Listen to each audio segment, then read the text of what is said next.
Bonjour à tous et bienvenue pour cette petite vidéo ASMR où je vais vous présenter 16 échiquiers. Je vais commencer par vous présenter les échiquiers qui sont tout au fond. Donc tout d'abord, échiquier numéro 1.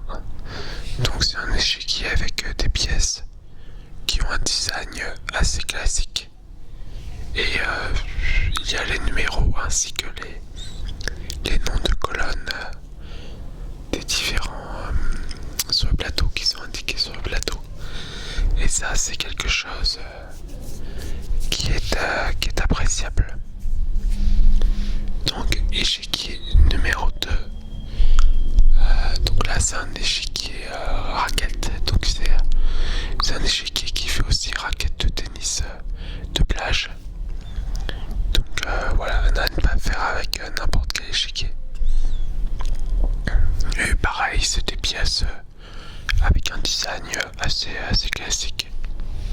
Donc bon, je crois qu'il n'y a pas grand chose à rajouter sur cet échiquier là. Donc échiquier numéro 3. Donc c'est un échiquier qu'on a depuis quelques années. On voit que les pièces ont été pas mal utilisées. Ce sont des pièces avec un design classique et qui sont conformes aux pièces de compétition. Voilà, je pense qu'on a un peu tout dit sur ce troisième échiquier. Donc échiquier numéro 4. Donc c'est un échiquier qui peut être utilisé en échiquier de voyage, très pratique, avec les noms des colonnes et les numéros de rangée. Donc pour quelqu'un d'un peu débutant aux échecs, il peut vite se retrouver pour savoir sur quelle case telle pièce se trouve. Et enfin bref, c'est assez pratique. Échiquier numéro 5. C'est un échiquier assez ressemblant au numéro 4, que je trouve personnellement un peu plus joli, avec des pièces en blanc ou des pièces en fer, on dirait une sorte de fer comme le jade un peu. J'aime bien cette nuance de vert. Et la différence, alors il n'y a pas les numéros de colonne et les numéros de ligne comme l'échiquier précédent. Mais pareil, il peut servir d'échiquier de voyage, puisque les pièces peuvent se ranger dans le coffre de l'échiquier. Échiquier numéro 6. Donc c'est un échiquier avec des pièces reconnaissables, mais un peu moins classiques que les précédents, avec des fous qui sont présentés comme assez grands, beaucoup plus grands que la tour. Mais voilà, je trouve sympa aussi. Donc échiquier numéro 7. C'est un échiquier, j'ai l'impression que le design des pièces est conforme à la compétition, même si elles sont plus petites que les précédentes. Mais au niveau du design, ça me semble être la même chose. Après, j'ai retrouvé les plateaux. Je ne suis pas sûr que ces pièces étaient vraiment allées forcément avec ce plateau-là. Mais bon, il a fallu que je m'arrange pour associer les pièces au plateau. Et dans certains cas, j'ai même dû utiliser des damiers en tant qu'échiquier, parce que j'avais plus de pièces que de plateaux.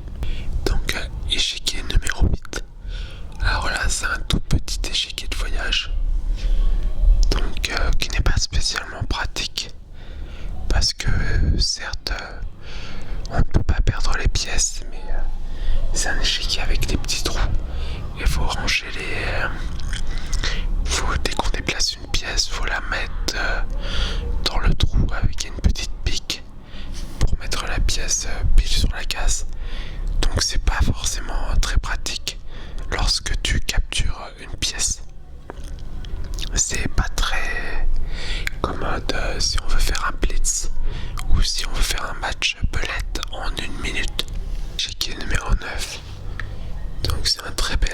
échiquier, je trouve, qui ressemble un peu à l'échiquier numéro 4, mais avec sauf qu'il est en bleu et les pièces ont un design légèrement différent. Et pareil, il y a les noms de colonnes et les noms de lignes qui sont indiqués sur l'échiquier, et on peut ranger les pièces dans le coffre de l'échiquier. Échiquier numéro 10. Donc c'est un échiquier de voyage aussi. Ça se voit parce qu'il est vraiment petit. Et je trouve qu'on a du mal à distinguer les pièces.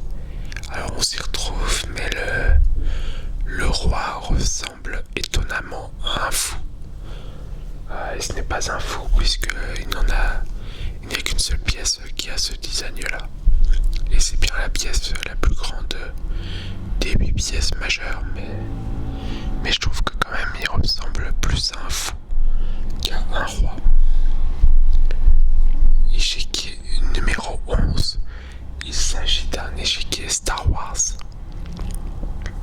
avec notamment Dark Vador en reine, l'empereur Palpatine en roi, Obi-Wan Kenobi en roi de l'autre côté, la princesse Leia en reine. Donc c'est une princesse qui est reine, ou la dame comme on dit en français. Han Solo en fou, Luke et Yoda en cavalier, R2D2 et C3PO en tour. Et pour les pions, on a soit les vaisseaux de l'étoile noire, ou alors la flotte de la résistance. Alors pour la tour, le cavalier et le fou de Dark Vador et de Palpatine, j'avais un petit doute, mais je crois que c'est Boba Fett pour le fou, les mecs en cap rouge pour le cavalier et les tours pour les Stormtroopers, mais je ne suis pas sûr de ça. Alors échiquier numéro 12, donc c'est un échiquier classique de compétition, notamment pour le design des pièces. Donc voilà, avec échiquier, avec les numéros de colonne, les noms de colonne et les numéros de rangée. Échiquier numéro 13, c'est un échiquier dont j'aime beaucoup le design du plateau. Et j'aime bien les pièces également. Avec des pièces assez classiques, mais légèrement différentes des pièces de compétition, du moins il me semble. Il me semble qu'il y a une légère, enfin en tout cas, il y a une légère différence de proportion sur la croix du roi déjà. Échiquier numéro 14. Il s'agit d'un échiquier sur la guerre de sécession, avec d'un côté les nordistes et de l'autre les sudistes. Donc on peut reconnaître Abraham Lincoln en roi sur cet échiquier. Échiquier numéro 15. Donc c'est des pièces avec un design un peu particulier, mais qu'on reconnaît quand même facilement. Donc pour la reine, ils ont fait un design assez simple, je trouve, même pour le roi. Mais il est quand même, je trouve quand même assez joli. Et échiquier, alors oui, pour les échiquiers 14 et 5, j'avais les pièces, mais j'avais pas vraiment d'échiquier qui allait avec. Du coup, j'ai un peu dû utiliser les moyens du bord. J'ai dû les placer sur des damiers.